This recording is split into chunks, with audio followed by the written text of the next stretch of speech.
Not in the aftermath of John Dutton's murder case, Dutton investigates his father's death, leading to significant consequences for Sarah Atwood and Jamie Dutton. The Dutton children face the potential loss of their land as their father's successor pursues a development project.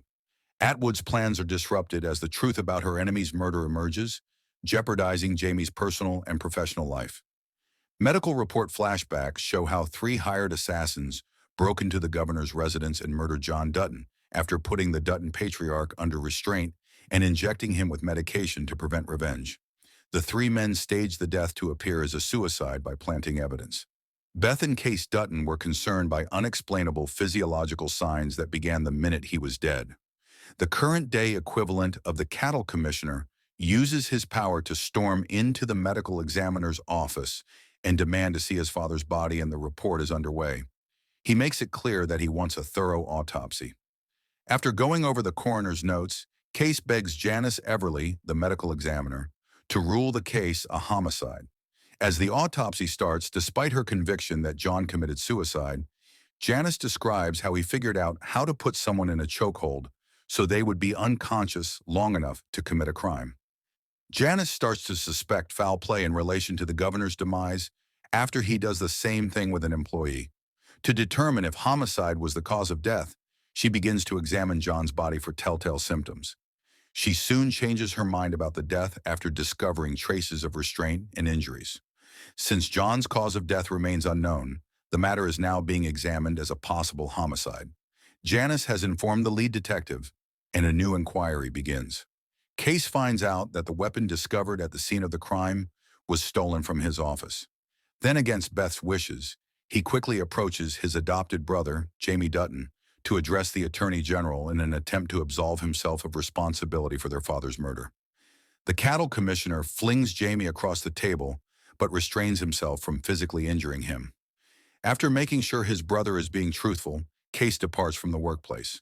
Jamie Stephen Rawlings becomes the new governor of Montana after the death of John Dutton, and Case is appointed to investigate the circumstances surrounding the death.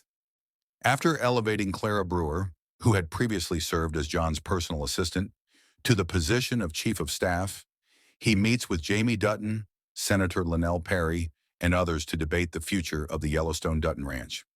Stephen concurs with Jamie that in order for the multi-billion-dollar company's development project to move forward, the lease signed between Market Equities and the Dutton Ranch must be reinstated.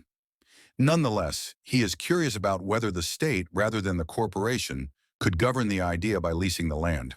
The governor proposes ideas that are good for the state, but the Attorney General makes proposals that benefit Market Equities.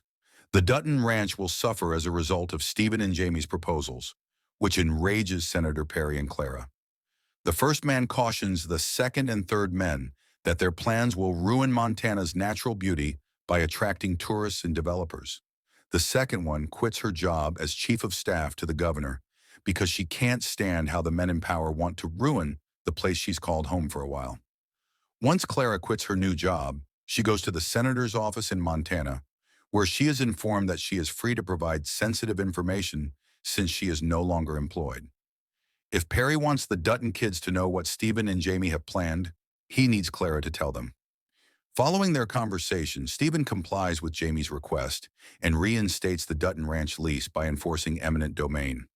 Nonetheless, he demands that the Attorney General step away from the project due to his clear involvement in the homicide inquiry into John's death.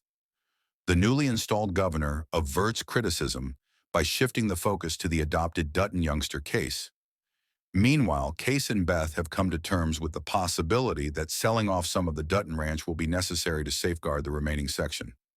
Chief Thomas Rainwater pays a visit to their house to offer his sympathies. As they have this conversation, he explains that he does not want outsiders to ruin the country that his forefathers roamed freely. He also promises to assist Beth in any way he can. The fate of Sarah Atwood. The Helena Police Department reopens the investigation into the death of John Dutton after Sarah murdered the Dutton patriarch on behalf of the businesswoman. Grant Horton is understandably outraged by the news that the governor's death was ruled a homicide. His covert business is final,